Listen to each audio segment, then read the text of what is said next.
When we took our first trip to the UK, we were surprised, sometimes even shocked, by quite a few aspects of our experience as Americans in the UK for the very first time. Today we're going to talk about 10 of those surprises, and how over time we've truly come to appreciate most of them about our neighbors across the pond. And I'm going to start with not needing a car, because that was something that we were very surprised by. I felt like we did quite a bit of research in preparing for our first trip to the UK. Yeah.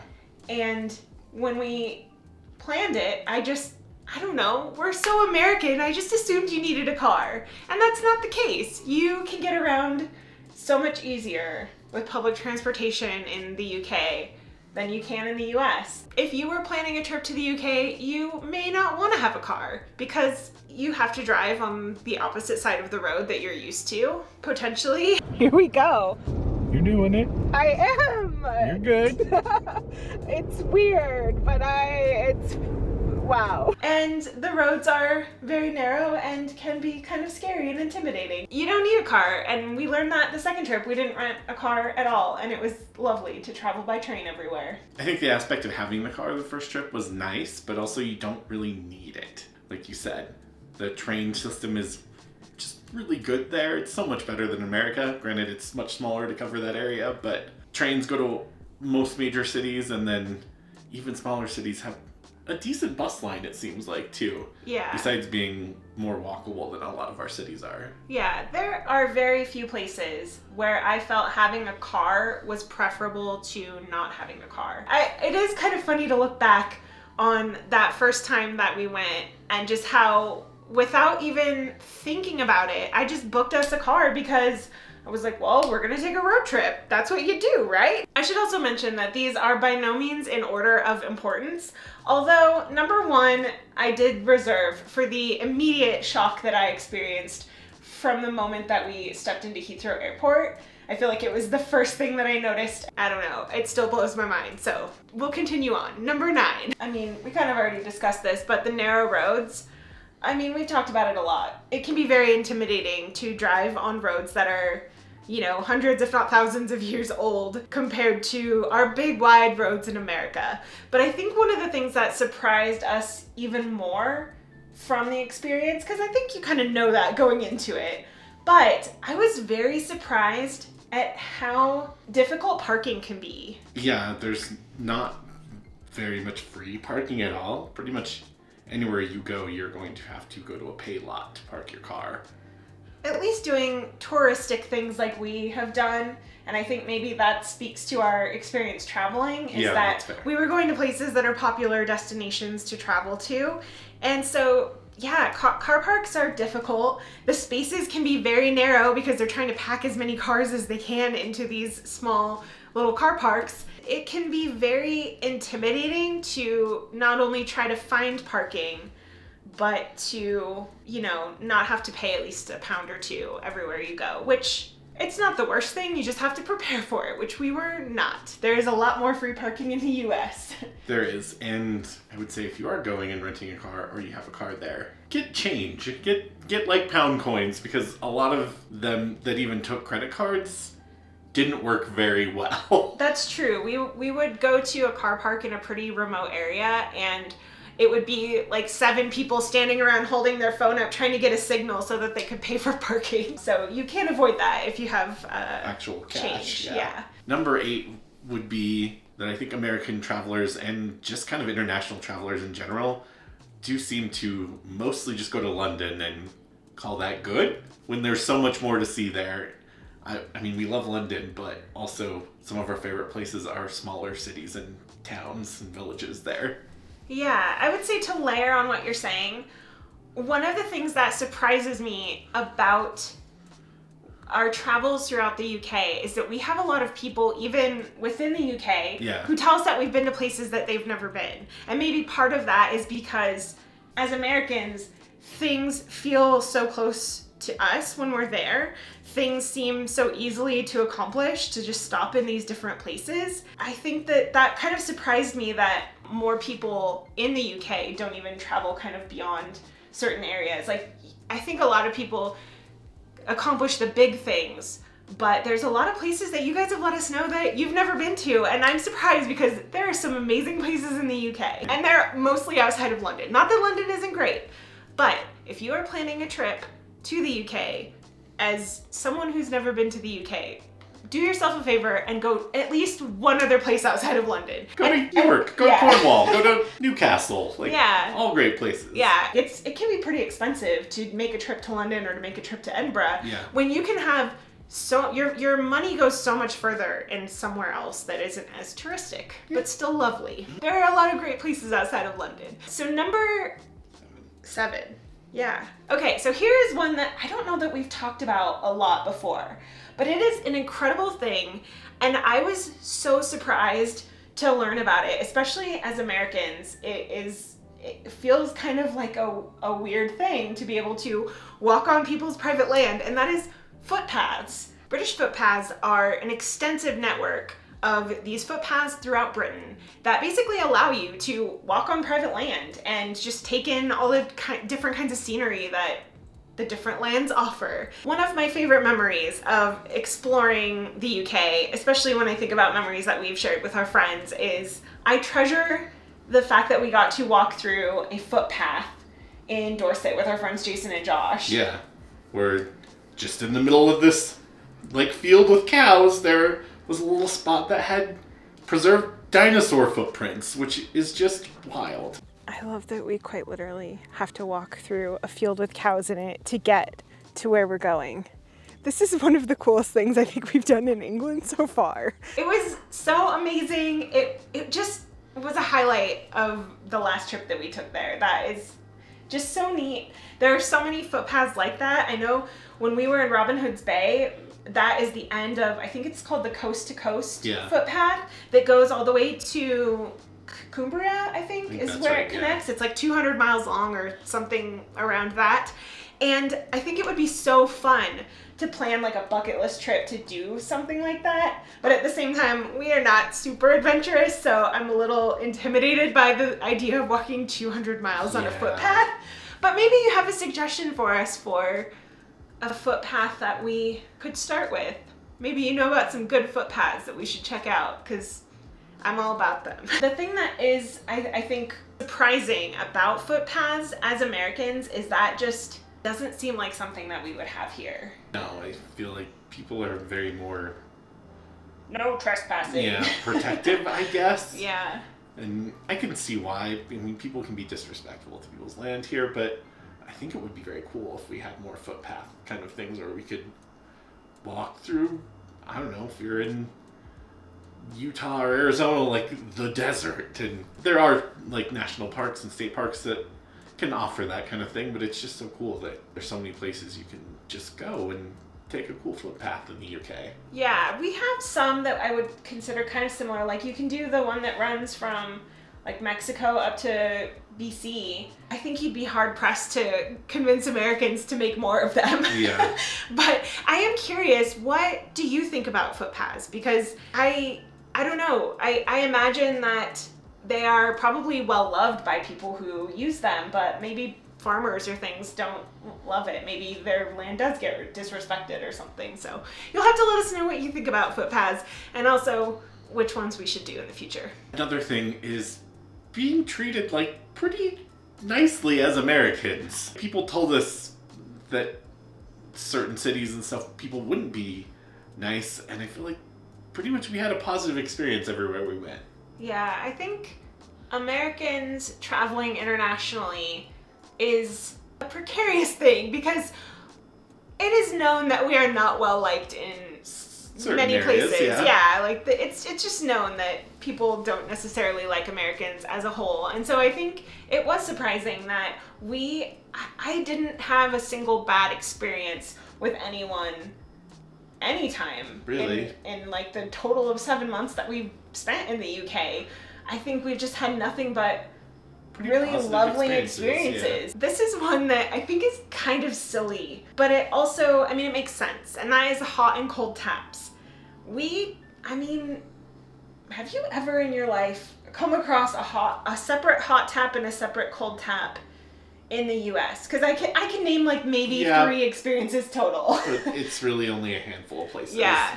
And so I think going to the UK and having that be the standard experience almost. I mean, a lot of newer facilities won't do that, but there's so many places where still. And it's like, well, what do I do? Do I like quickly run my hands back and forth and try to go between the 2 taps? Yeah.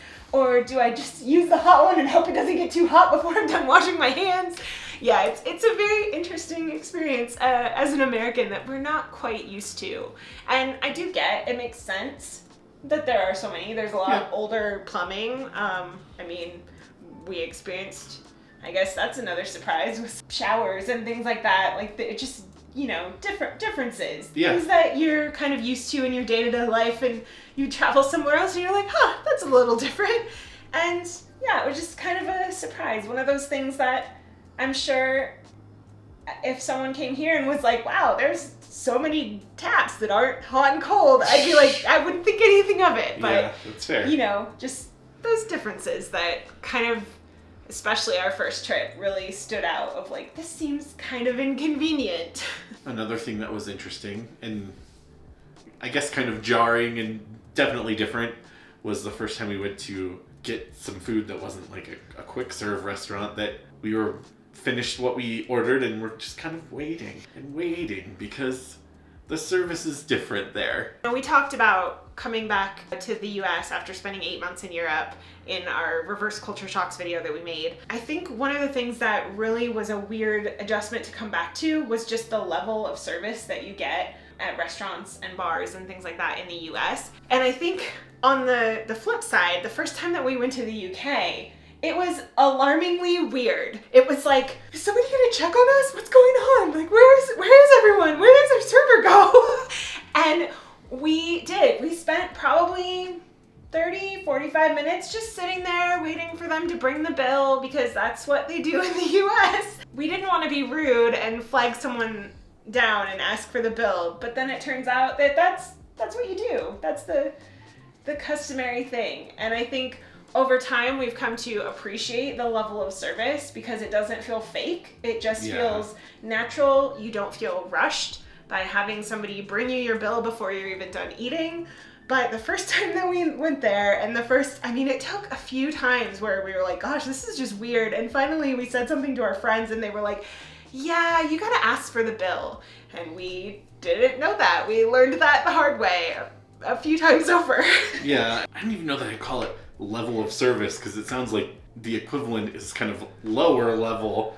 It's just kind of more pleasant. Yeah, and I think we've kind of touched on this before too, like talking about friendly Americans versus friendly people in the UK. And I think why I kind of prefer the friendliness of the UK is because when people are friendly, you know it's genuine. It's not out of a need to get a tip or out of, you know, trying to be. I feel like just sometimes Americans are kind of fake, and it's not all the time, it's not everyone, but I feel like it just feels more natural in the UK. If someone's nice to you, they're just being nice to be nice. And I don't know, maybe that's a little more rare here in the US. Maybe not. I don't know. It might change.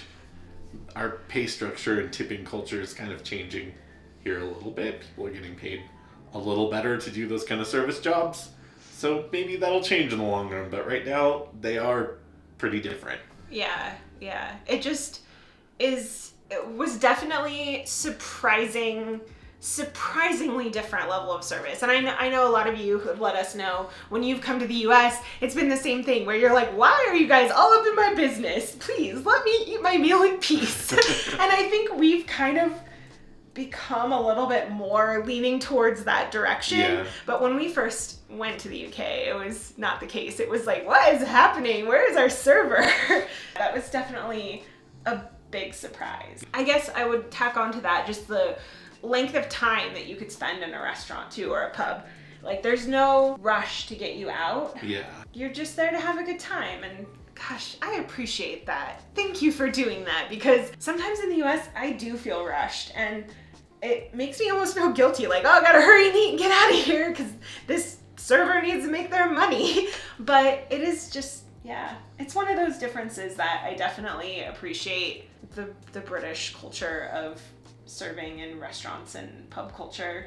a lot more than I did initially.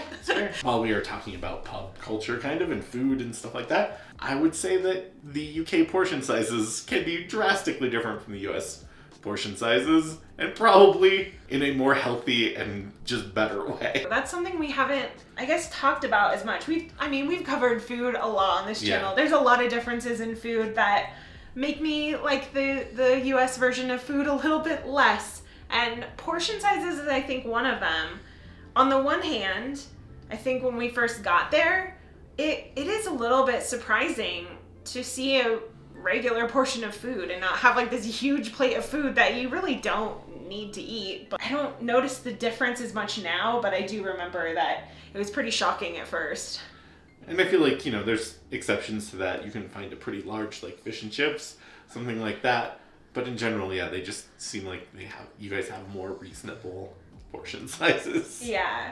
I mean, that's true. That's a good point, because we went to Vancouver, BC, or not Vancouver, BC, Victoria, BC, and we ate fish and chips there, and we each ordered one because we were thinking they were going to be just like little fillets, like little tenders kind of thing, like we do typically in the US. And they were a lot larger than we were expecting. Not the huge portion of a fish and chips in the UK, but they were definitely pretty large. It was like, oh yeah, I don't know why we thought that these would be smaller than they were. Yeah, I don't know. I do have to make an honorable mention, just talking about, British food, pub food, and what? Oh, I know where you're going. He knows where I'm going. Yeah. Diet Coke in a glass bottle. I was so pleasantly surprised to learn that exists in the UK. You really can't find it in the US. I found it at a grocery store once. But it tasted different, didn't it? It tasted different. Yeah, it wasn't the same. And, if you want Coke products in glass bottles in the US, you usually get Mexican Coke. Yeah. But they don't really make Diet Coke in a Mexican Coke form. Or at least they don't send it up here. Really. Yeah. They do. So just to see Diet Coke in a glass bottle and be able to order at a bar is just, God, I miss that about the UK. It makes me want to plan a trip right now so I can go back and get my Diet Coke in a glass bottle. Okay, honorable mention though. Not enough to like be a huge thing on the list, but it is lovely. Okay. So number 2 is kind of a big one. I kind of encompassed a few things in it, and I said that the number 2 thing that surprised us was the efficiency of the UK. And what I mean by that is, just all these little things that make me as an American feel like we're kind of behind the rest of the world. For example, contactless pay. I think that we're starting to roll that out more and more in the US. But even at a restaurant, the waiter will still take your card and go take it off. Most of the time. And bring it back to you. You're seeing more of it now. Yeah. I don't know. That was such a pleasant surprise to go to a pub and have the card reader brought to your table, to use your card at the table. The card never leaves my hand. It's like, even when you go through a fast food drive-thru, a lot of times you hand it to them, and it's like, well, hopefully I see that again. Well, and I feel like when we did go do that at first, we tried to give our card to them, and they're like, why? No, I don't want to touch your card. Yeah. I don't want to be responsible for that. Makes sense. But yeah, that was one of the things I think is very surprising in a good way. In a way that I go, why don't we do that in the US? That's weird. That seems antiquated, and it kind of is. Yeah. So I'm glad that it's changing here, but it's still better there. Yeah, the whole idea of efficiency is like, even from the moment that we got into the airport, we pretty quickly went through customs. Like, we got through Border Patrol and customs and everything very quickly, and I feel like the process the other direction is not as easy. No. And I just think as the US, it's like, why do we make things so chaotic and harder than they need to be? I'm sure that that's true in many ways of like, each country has their things they're better at and their things that are worse at, but I just felt like there were so many things we experienced in the UK that just made me feel like it was more efficient, just like trains, and you just go, you get on your train, there's nothing to it. And I think that seems like anything like that in the US, we have to make things more complicated than they need to be, and I don't know, maybe that's just my impression. I get where you're coming from. I think I wrote down one more of that. Oh, queuing. That's another thing. As part of like the efficiency thing is, I think a lot of times in the US, we kind of just like flock, and we We just like flock to a line. As a mob? Yeah, as a mob. And even sometimes like going in a drive-through where like you're taking turns, like maybe 2 cars merge. Gosh, I should have put that one as. That's a whole other thing. But people are just nicer, like they take turns. Like there's just more turn taking and more politeness of like the back and forth. It just feels more efficient. Yeah. Rather than like 14 cars trying to drive the furthest that they can and cut everyone else off. That's fair, yeah. I just feel like that's such an American attitude. Not that it doesn't happen other places. Germany is known for being very efficient. And in so many ways, I think the people there are very efficient.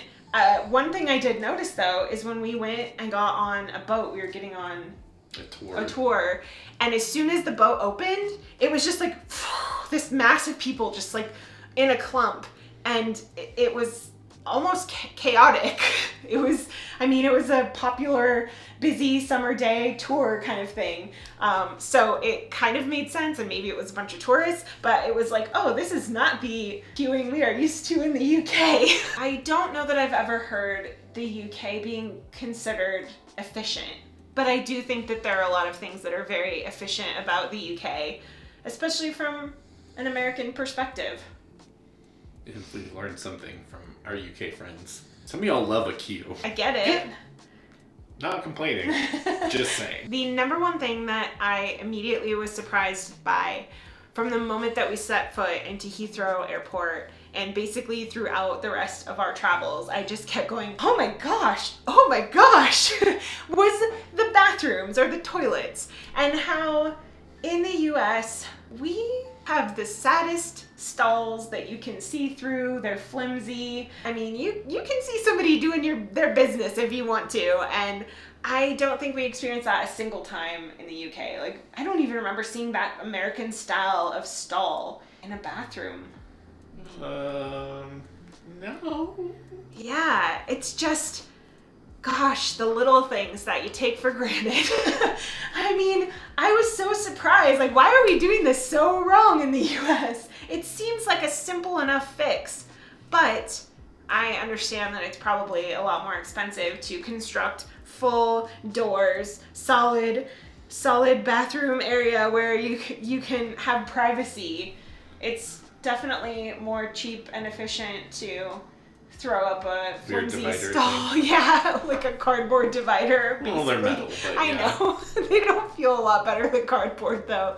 I feel like the only thing I would equate that to, sort of, in the UK is like maybe a pub or bar's bathroom that has like a urinal, a toilet that has a urinal. Might only have like a small divider like in the US, but your regular toilet stalls are way, way, way, way better. They really, truly are. And I think just how flimsy we make them and how cheap and inexpensive they are kind of speaks to the American experience of like, just tear it down and build a new one, because that'll be cheaper than preserving this historic building. Well, and I feel like, what was it called? The walkie-talkie building that we went to on our first trip? Oh, in London, I don't know if you went into those toilets. I did. Yeah, that was they were super nice. Fancy. Yeah. I felt like I was in a fancy hotel or something. Yeah, they were like door to ceiling. Like, you got your own private little bathroom. Yeah. And it was very nice. Mm-hmm. Yep. Liked those. I mean, there were a lot of them, experiences like that throughout Britain that America would never. But in all seriousness, we should. Probably, yeah. Thanks for listening to us ramble about our experiences in the UK. I think it's been good to reminisce in the videos that we've been making lately, because we don't have a current trip planned, but it's been a good reminiscing to do. I'm curious if you have noticed anything, any of the items that we mentioned going the other direction, especially the toilets and the bathroom stalls. Like, have you noticed that when you've gone to the US? Have you been alarmingly surprised by how terrible our bathrooms are? Thank you for watching. Thank you so much to our patrons for supporting our channel. If you're interested in becoming a Patreon member, there's exclusive perks. You can check out the link below. And you should make sure to watch our video where we talk about our experience coming back to the US and all of the weird reverse culture shocks that we had, especially around American food after spending 8 months in the UK. That video's right over here, right there. See you there. Carly says, sorry if I was snoring, because I definitely fell asleep on the couch.